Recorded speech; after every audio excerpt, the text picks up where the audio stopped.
Gosh, they needed that win. They needed that win so badly, and they got it. And you know what? I think we might look back at the end of the year and say this game, even against the Chicago Cubs, was the most important win of the season. We'll discuss that and more coming up on Locked On Blue Jays. It starts right now. You are Locked On Blue Jays, your daily Toronto Blue Jays podcast. Part of the Locked On Podcast Network, your team every day. Welcome to Locked On Blue Jays. Thanks so much for making us your first listen every day. He's Matt Bonaparte. I'm Ben Shulman. You can catch us on Apple Podcasts, Spotify, YouTube, Stitcher, Podbean, Odyssey. I love that you always shout out Twitter. Podbean. Yeah, every time you give me a new platform, I'll shout it out. Hold on. Twitter. How about Podcast Addict? Podcast Addict. And of course. How about Dalvik Android Audio Library? Are we on that? Yeah, we've got 1,000 listeners on that. Dalvik Android 7%. Audio Library. I'm learning Spanish right now, and I'm telling you, whatever that app is called was harder to say than any Shout of out the to new the 3 language I'm listeners learning. in Ireland, by the way. I'm just on the analytics page. And if you're a listener from Ireland or maybe from mainland North America or elsewhere, check out our email, the 10th way to check us out, lockedonbluejaysreal@gmail.com. We want to hear from you, but right now we're going to do some talking after this Blue Jays game. We'll talk about the game. We will talk about the pickup today for the Blue Jays. What an interesting pickup that the Jays made. And then I know it's a little later, but everyone during the weekend got all hyped up about the J-Rod extension. So we're going to talk about kind of what we think that means for the Blue Jays and how you should feel going forward. But let's start in the best place possible. They win. The Blue Jays win 5-4 after trailing 4-0 in the 7th inning. I mean, this game was really done for, frankly. Somehow, Mr. Assad, making his second start ever, goes absolutely nuts, or the Blue Jays allow him to, however you feel about that, for 5 scoreless innings. Only strikes out 1 batter, but at the same time, completely just got the shuts job down. done, man. Yeah, shuts down the Jays. I mean, good for him. I've seen a little bit of the Cubs system, and they are nasty. But let's keep rolling with the Jays. Danny Jansen finds a way to spark this offense, and I think that this is, potentially the biggest win of the season when we look back at it, and perhaps that Jano 3-run homer, or, I guess the walk-off hit. But, I kind of still think the 3-run homer might be the most important hit because we don't even get to that walk-off. And the Jays have still, I think, very little offensive confidence if Jano doesn't hit that bomb. Yeah, totally. And I like that he still has the bat going. Like, he's had such a weird year. What was that hockey player you were Joffrey Lupul. Joffrey Lupul. Yeah, so for those, this is a way back reference. I haven't talked about this in a while. Joffrey Lupul, 2012-13, continues to get hurt, but then every time he comes back, he scores like 3 goals in 4 games and then gets hurt again.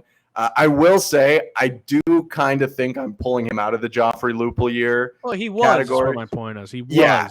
And then he kind of moved away from it. But he still got the pop, is what I was going to say. Yeah. So he brings the pop back a little bit. And we'll talk about playoff roster in a little bit, but makes me a lot more confident in him that he can kind of just bring the bat out every now and again. Because it has been the year of the Kirk, like undisputably. But it's good to see Danny being able to hold his own. Like 4 ribbies tonight, like that's nuts. And it's just good to see because, like, I feel like people have forgotten that he's a really talented player. So it's just good for him to. I like that he reminds people. Yeah, no, I mean, it was big for him. It's not, a secret that he has been struggling a little bit since he came back off the IL this time. I believe he had been batting a clean 200, and this is like since June. Because actually the nice thing is he stayed healthy, but you would think that might translate into more consistent at-bats, more consistent production. Unfortunately, it hasn't necessarily been the best year for him with the bat, but like you said, it's still there. The power swing is still there. And I think it was right after the game that Jamie Campbell made the point. Maybe it was Buck live on the broadcast. The last 2 Danny Jansen home runs were that one, and then a homer to put the Jays up 5-4, a solo shot over the Red Sox as a part of that sweep. So, at least he's coming up with them at big times. You can't take that away from him. And I really do think, it's just the Cubs, but this could be a massive win. Now they have to go out and do it today, the day you're listening to this, and probably should go out and do it the next day too. But been this either. Yeah, but this was turning into a very dangerous slide. Like, it's one thing to slide against, they slid against the Guardians and Yankees earlier in the year. At least those are two formidable baseball teams. If you get into a slide against the Angels and the Cubs before you got to go play the Orioles and raise a bunch, you're in trouble. So at least for now, I'm going to call this the most important win of the year. Okay. I feel like we're entering the zone of every single win. It's going to be like, this is the most important one of the season. Sure. So, sure. Like, I agree with you, but I don't know, next week we'll be saying the same thing.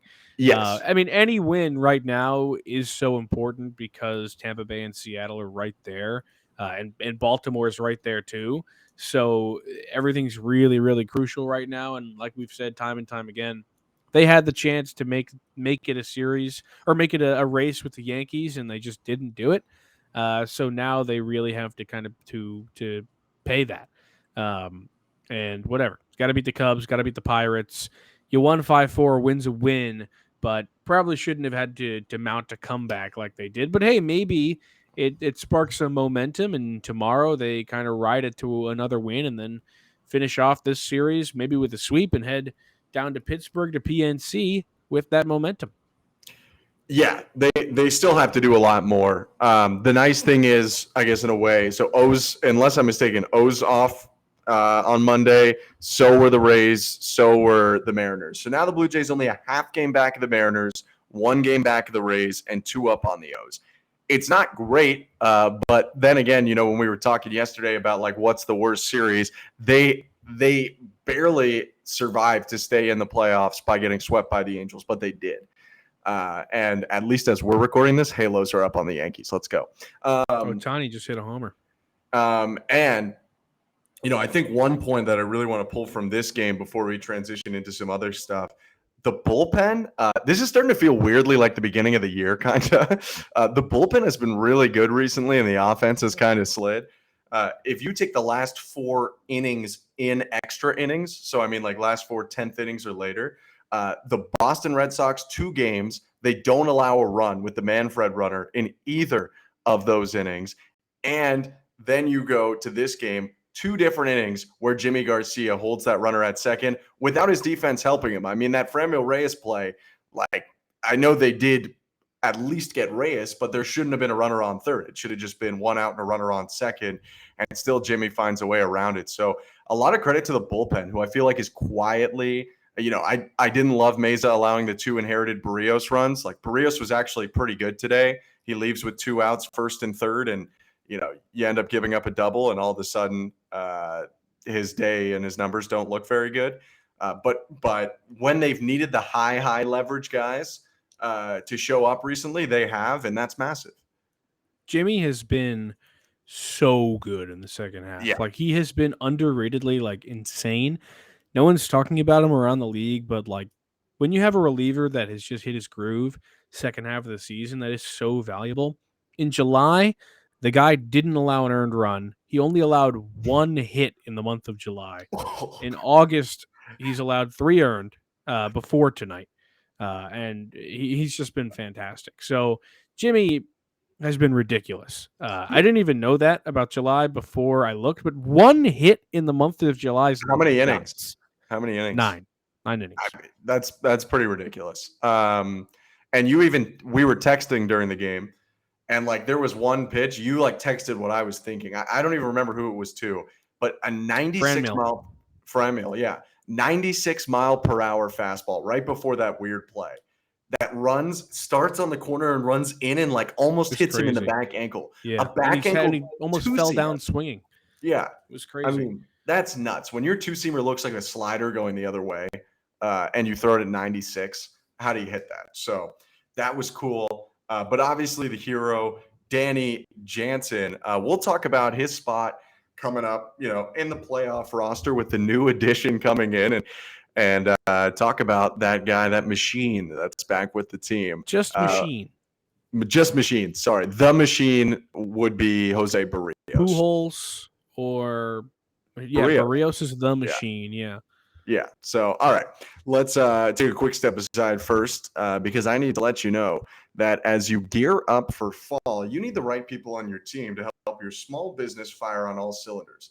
LinkedIn Jobs is here to make it easier to find the people you want to talk to faster and for free. With LinkedIn Jobs, you can create a free job post in minutes to reach your network and beyond to the world's largest professional network of over 810 million people. Then add your job in the purple hashtag hiring frame to your LinkedIn profile to spread the word that you're hiring so your network can help you find the right people to hire. Simple tools like screening questions make it easy to focus on the candidates with just the right skills and experience so you can quickly prioritize who you'd like to interview and hire. It's why small businesses and former Locked On Syracuse host Brad Klein rate LinkedIn Jobs #1 in delivering quality hires versus leading competitors. LinkedIn Jobs helps you find the candidates you want to talk to faster. Did you know every week nearly 40 million job seekers visit LinkedIn? Post your job for free at linkedin.com/lockedonmlb. That's linkedin.com/lockedonmlb to post your job for free.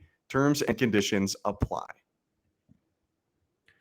And we back here on And we back, on and we Blue back. Jays. We do that a lot. Okay, let's talk machine.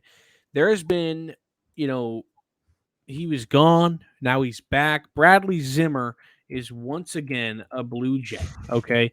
This guy, I mean, he's been a hot commodity. There's no way about it. He was DFA'd by the Jays or put on waivers. Philadelphia claimed him. He plays 9 games in Philly. They give him the same treatment Toronto did. Popped him on those irrevocables. Blue Jays scooped him up. Scooped him right up. So he's back. Just as a primer, so he was always going to get DFA'd by Philly. The main reason, whether, I'm not saying this about his play, whether he played incredibly or not, they picked him up because Brandon Marsh went on the 10-day IL. So now that Brandon Marsh has been activated, that was the corresponding move to get rid of him. I guess the positive, he only hit 105 as a Blue Jay. He did go 4 for 16 as a Philly. Better. Had a double. Has homered off Justin Verlander this year. But the interesting thing I saw, and someone verified tweeted it. I really should have grabbed it, which is my fault. But Bradley Zimmer is reportedly not necessarily back to being on the Blue Jays, but more on the Bisons, with the intent of bringing him up when the rosters expand. So the interesting thing is that could potentially in the way of Gabby Moreno being on the roster. And we've already talked about kind of tightrope that you walk when, like they did tonight, you have Kirk DHing and you have Jansen catching. So how do you feel about that? They're not going to bring up Moreno. They're putting a lot of faith in Jansen with the bat potentially, or they're taking a big risk at the catching position. I think also there's something to be said about having a veteran catcher on the roster, though. Kirk is good, but he's also 23 and he's not a great defender. And I'm not saying that Jansen is Pudge Rodriguez, but he's at least has some experience. Yeah, I want him on the roster, but you're not bringing another catcher on by bringing Zimmer on instead. Yeah, okay. So, sure. And we kind of talked about this a little bit a couple episodes ago. I think that when you don't do that, you then eliminate the option of having both catchers in the lineup. You wouldn't have 2 catchers, and you wouldn't DH Kirk and start Jansen, because then if one guy gets hurt, who are you putting a catcher? Who's your emergency catcher? I really believe they would put Kirk there and sacrifice the DH. Really? I guess. I mean, then so you're just I'm screwed. saying if they're already in a game with it and it happens. Well, yeah, that's the only option. Like they don't have an emergency catcher. What they're doing right now, I mean, they're doing it with only 2 catchers. I'm not saying it's right or wrong, Yeah, but they have the option to bring up Gabby whenever they want. but like I guess they mid-game could. they No, they don't. couldn't in the playoffs. Mid-game they don't. Like right now, they're running that risk every game. Yeah, but they're not in the playoffs right now. I guess they kind of are, but they're not. I don't know. What's your take on it? I'm not so sure what he adds, especially now that you have Jackie Bradley and Whit Merrifield. Like, do you need But maybe a defensive? they just go him instead of Tapia. So that was something that we were talking about before. I mean, Rymel does come up with, 1 hit in this game? Yeah, he went 1 for 3. It was an important hit. It fueled the rally that Jansen eventually homers home, but he really hasn't hit well recently. Like, he really hasn't hit well. And if Jackie Bradley Jr. is out hitting him, I think we had this discussion early when JBJ got picked up. If JBJ is at all out hitting him, which he's not right now, like necessarily lighting the world on fire, I just don't see the point of both of them, and I definitely don't see the point of both of them and Zimmer. I mean, you have enough. Like, okay, Whit doesn't have to be an outfield replacement, I guess. You can just have him as an infield replacement, but that leaves 3 replacement outfielders on your bench. Why would you not have a catcher instead? Yeah, I don't think they go. I think they go Zimmer or Tapia. I just don't think they would do both. That's what I think doesn't too. Make a lot of sense. Because you you're, already like have you said, JBJ. you're burning that spot, and like I mean, JBJ, Tapia, and Zimmer all do the same thing, right? You only need 2 of them. Yeah. It would be different if one was like a big bat and one. I was about to. That's exactly what I was about to say. It would be different if one guy like hit the ball well and didn't field the ball well, but they're all just defensive replacements. So I don't know. It's not too crazy. And Witt's almost the same thing too. Like obviously he can play second base and whatnot, but like he played the outfield tonight. He plays every outfield position. Like he's basically the same thing. So really you have 4 of those guys because your starting outfield is going to remain the same, Lourdes, George, and Teo. So I honestly only see them taking like, I guess 3 of those guys because Witt will be like an infield util as well. Yeah. But I do think that Tapia and Zimmer are now playing for that spot because JBJ I think is a lock. Yeah, I would keep JBJ just because I think he's a better defender than Tapia. And so experience there, like there's something to be said about that. Yeah, Tapia has. I mean, Rockies did make the playoffs, but like barely. JBJ's made a World Series run, so he's the ALCS MVP. It's true. That's very true. He had a nasty year that year. Yeah, I mean, we're happy Bradley Zimmer is back in New York. We like Bradley Zimmer. I'll never forget that Verlander homer. I just hope they don't have multiple defensive replacement. I mean, they're going to have multiple. I hope they don't have at least 3 defensive replacement outfielders because I don't see the point of that. Yeah. No, but so like, yeah. But who's their like infield replacement? It's just like Cavan, right? Well, you have Cavan or Espinal. Espinal and Cavan can. So Espinal can play second, short, third. Like you can play Espinal short. Your bench is going to be. So I'm starting Cavan. I mean, we'll do a full playoff lineup closer to. I think you're starting Cavan, really? I'm starting Cavan over Espinal. I think, unless it's a lefty. If it's a lefty, then maybe because Cavan's how many left-handed. guys are on your bench right now? So I mean, what the playoff roster? We did this before, but I forget. There's 13 position players, I believe, or maybe is it 26? Or I mean, the rosters expand, isn't it? Like 20? It's 26. Okay. I mean, I just don't have Tapia on my bench, and I have Zimmer on it. But it's other than that, it's the same team they're fielding right now. Then, so it's 4. I guess so. Yeah. Don't you think they want to have as many bats as they can on the bench? Who else do they have? Though? Like not even necessarily for like bats, but like in the playoffs, like pinch runners are used more, pinch hitters are used more. Like guys run off analytics so much more than they do. I mean, Witt's your pinch runner, especially with Schneider. Like he's gonna want a Terrence Gore. Like he'll just take anybody. I mean, Witt's your pinch runner. Zimmer and Bradley are defensive replacements, and Bradley may be a pinch hit if the situation dictates. But I think we should cover it more closer to the playoffs. Okay, that's fair. But anyway, that's the issue. Let's talk J-Rod. First, audio listeners, ads now. All right. Julio Rodriguez. That's unmatched. Julio Rodriguez gets a big deal. I don't want to go through it. It's not as big as you think it is, but it's still big because there's weird stuff in there. Pardon?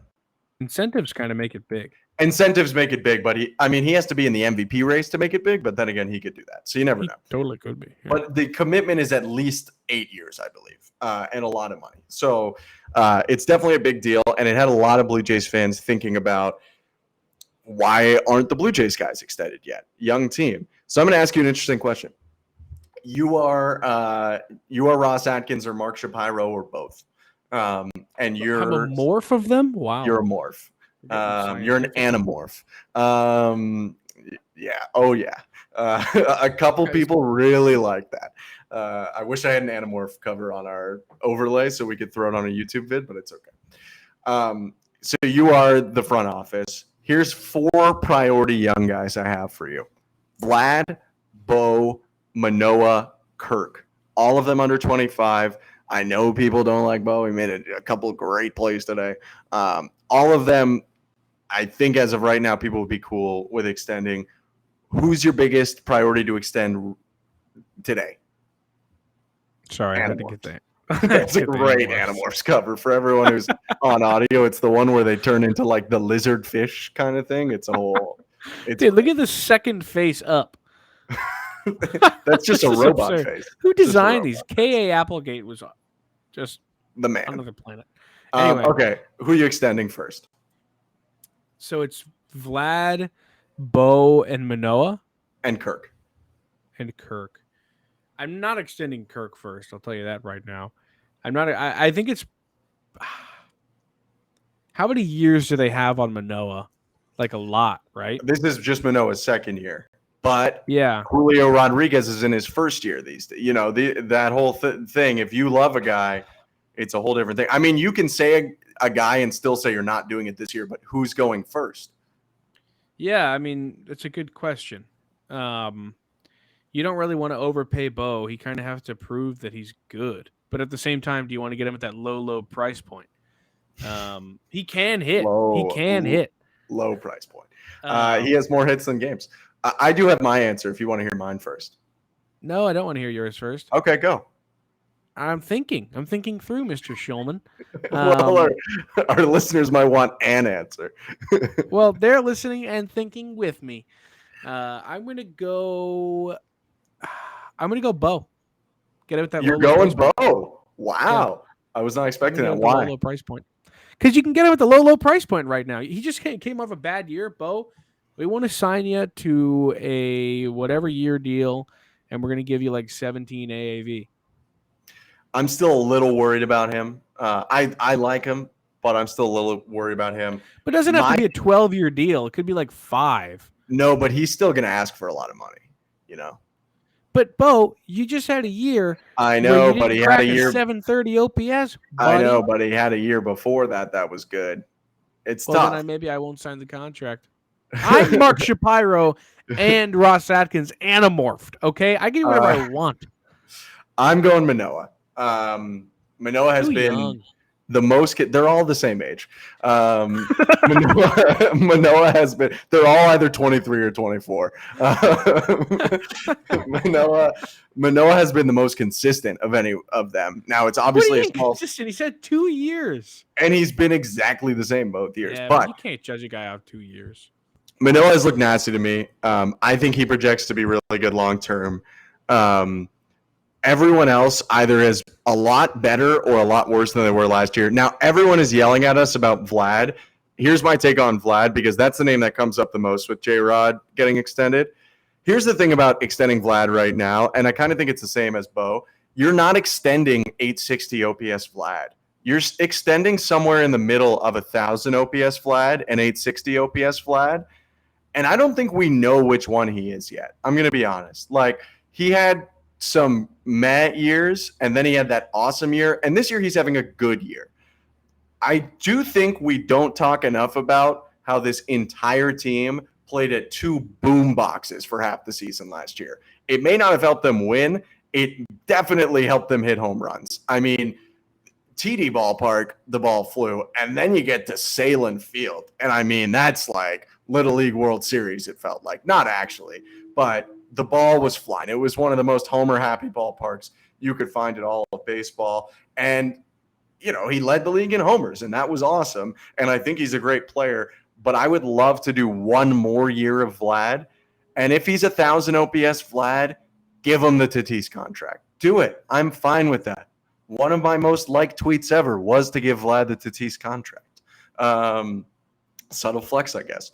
But if he's, yeah, it was a weird flex. I'm sorry. But if he's 860 OPS Vlad next year, again, I still want him long term. He's still a valuable player, but I think the number can change a little bit because you can say, hey, Vlad, well, you've played 5 years. Which one's the outlier on the set, you know? And so that's why I would wait on Vlad personally. And yeah, that's my thoughts. How do you feel about that? I think you extend Vlad as late as possible. You just wait. You don't want to run the risk of annoying him, though. No, you're copacetic about it, but like, I mean, late as possible. I don't mean like physically possible. I mean like as long as it's, you know, agreeable. Feasible. Yeah.